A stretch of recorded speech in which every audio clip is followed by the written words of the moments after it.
Hello friends, નમસ્તે. સ્વાગત કરું છું તમારું એક નવા વિડીયોમાં. આજનો નવો વિડીયો છે એ સ્ટાર્ટ કરીએ. સવારનો ટાઈમ છે, સવારના વાગ્યા છે 6:45 અને હું આવી છું વોકિંગ કરવા માટે. તો સવારના છે ને 5:30 જ વહેલી ઉઠી ગઈ હતી, નાહી ધોઈ શાવર લઈ અને પછી છે ને હું વોક કરવા માટે આવી ગઈ છું. તમે જોઈ શકો છો હજી લાઇટો પણ ચાલુ છે, એટલે ગરમીમાં છે ને અજવાળું બહુ વહેલું થઈ જતું હોય છે. ઉનાળાની સિઝન ચાલુ છે એટલે તો આજકાલ પાછો છે ને મારો વજન વધી ગયો છે, એટલે પાછું વોકિંગ છે ને સ્ટાર્ટ કર્યું છે. એટલે જો સવારમાં છે ને વોક કરવા માટે આવી ગઈ છું. હેલ્થ માટે બહુ જ સારું છે. થોડુંક આપણને એવું લાગે કે વહેલા ઉઠવામાં આળસ આવે ને એવું, પણ એક વખત છે ને આપણે બેડ ઉપરથી ઊભા થઈ જાય ને પછી બધી જ આળસ આમ ગાયબ થઈ જાય છે. એટલે જો થોડુંક આપણે હેલ્થમાં ધ્યાન દેવું હોય તો થોડુંક આપણે નીંદરને દૂર રાખવી પડે. તો ફટાફટ જો વોકિંગ કરી અને ઘરે આવી ગઈ છું, શાવર લીધો અને પછી જો નાસ્તામાં આજે છે ને ફણગાવેલા જે મગ ને ચણા છે ને એ હું ખાવાની છું.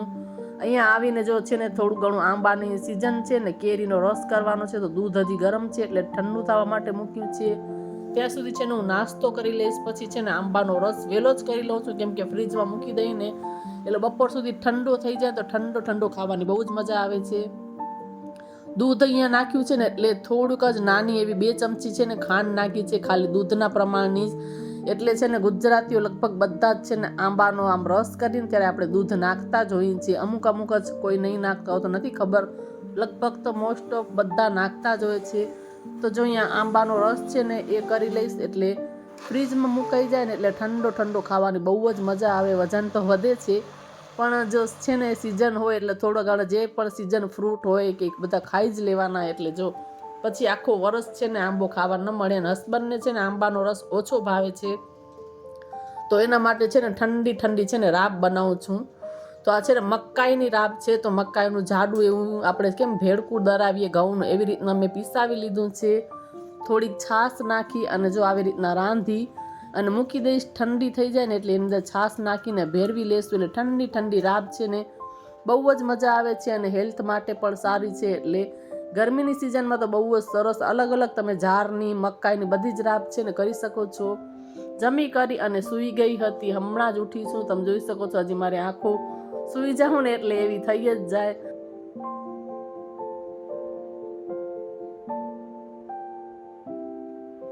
બીજો દિવસ થઈ ગયો છે. નેક્સ્ટ દિવસે છે ને સાંજના ટાઈમે અમે લોકો જતા હતા મમ્મીના ઘરે, પણ એના પહેલાં છે ને હસબન્ડને થોડું સાઈડ ઉપર કામ હતું, ચેક કરવા માટે જવાનું હતું. એટલે જો અમે લોકો નીકળી ગયા છીએ ને સરસ મજાનો છે ને સનસેટ છે ને એ થઈ ગયો છે. એટલું સરસ આમ વાતાવરણ હતું, વેધર બહુ જ સારું હતું. એટલે સાંજના ટાઈમે સનસેટનો ટાઈમ છે એટલે થોડુંક એને કામ છે ને એ અમે કરી અને પછી છે ને મમ્મીના ઘરે જવાનું છે. ભાઈની દીકરીનો બર્થડે છે ને, તો બસ એવું નાનું એવું થોડુંક ફંક્શન રાખેલું છે. એટલે આજુબાજુ એના જેટલા નાના છોકરાઓ એમને કીધું છે. એટલે હું ને મારી બેન પણ ત્યાં જવાના છે. તો એના પહેલાં છે ને હસબન્ડની સાઈડ ઉપર થોડું કામ હતું તો ત્યાં આવ્યા છીએ. અને વાડીનું વાતાવરણ તમે જોઈ શકો છો, બહુ જ મજા આવે એવું વાતાવરણ છે. તો બસ અહીંયા કને જો થોડી વાર બેઠા છે, એનું સાઈડનું થોડું કામ કમ્પ્લીટ કરી લે પછી લોકો અમે જાશું. તો એના પહેલાં અહીંયા સરસ મજાની કેરી છે ને તો એ ઉતારવા માટે જાશું. અને જો આંબલીની સિઝન છે ને હવે પૂરી થઈ ગઈ છે, મીઠી આંબલી, એટલે કોઈક જ અંદર વધી છે, લગભગ તો બધી પૂરી થઈ ગઈ છે જ નહીં. અને જો અહીંયા ગાય માતા છે ને એ અહીંયા ઊભી છે. તો બસ હવે અમે પગે જઈએ છીએ. વાડીમાં આવ્યા હતા ને તો એ બેન હતા ને કે ચાલો તમને કેરીની છે ને સિઝન છે ને તો કાચી કેરી અમુક હતી, એની પાસે અલગ એવી જે ચટણીને બનાવવામાં કામ આવે, જે ઓછી ખાટી હોય, તો એ છે ને અમે ઉતારવા માટે જતા હતા. તો જો સરસ મજાની કાચી કેરી છે, જે ખાવામાં જરાય ખાટી નથી લાગતી. આનું નામ મને નથી ખબર, પણ એ લોકો કીધું કે બહુ જ સરસ આની ચટણી બને છે. એટલે હું છે ને ઉતારવા માટે જો એની સાથે આવી છું. તો બેન મને સરસ મજાની કાચી કેરી છે ને એ ઉતારી દે છે. અને થોડીક કેરી છે ને અથાણા માટે પણ અહીં ઉતારી દે છે, એટલે અથાણું બનાવશું. તો બસ આવી રીતના થોડી વાર ત્યાં ફર્યા, કેરી ને બધું ઉતાર્યું અને પછી જો અહીંયા આવી ગયા છે. આ છે અમારી વૈષ્ણવી, મારા ભાઈની દીકરી છે, તો એનો બર્થડે છે ને આ નાની દીકરી આરું. તો એ લોકો જોઈએ કારણ ડાન્સ ને એવું બધું કર્યું હતું, પણ છે ને સોંગ મેં આમ હાઈડ કરી નાખ્યા છે, કેમ કે પછી સોંગના કારણે કોપીરાઈટ આવે. એટલે જો સરસ મજાના છોકરાઓ અલગ ડાન્સ ને કરતા હતા. અને આ ક્યુટ નાની ગર્લ છે ને એ મારી માસીની દીકરી છે ને એમની છોકરી છે. તો એ પણ એને જોઈને જો ડાન્સ કરવા માટે જતી હતી. બસ આમથી આમ જો આંટા માર્યા કરતી હતી ને છોકરાઓ બસ એકદમ એન્જોય કરતા હતા. એ અહીંયા આરુની પાસે ઊભી છે, બંને નાની છે ને એટલે એની જોડી જામે એટલે બંને સાથે અહીંયા રમતી હતી. અને બસ જો છોકરાઓ છે ને ડાન્સ ને એવું કરતા હતા, કેમ કે હજી મારી બેન છે ને આવી ન હતી. પહેલાં કાંઈ એવું પાર્ટીનું ને કાંઈ નક્કી નહોતું એટલે એ પાર્લરનું કરે છે ને તો એનો ઓર્ડર લેવાઈ ગયો હતો. પછી કોઈને એન્ડ ટાઈમે તો ના ન પડાય એટલે અમે એની રાહ જોતા હતા. ત્યાં સુધી બધા છોકરાઓ જો આવી રીતના ડાન્સ ને એવું કરતા હતા.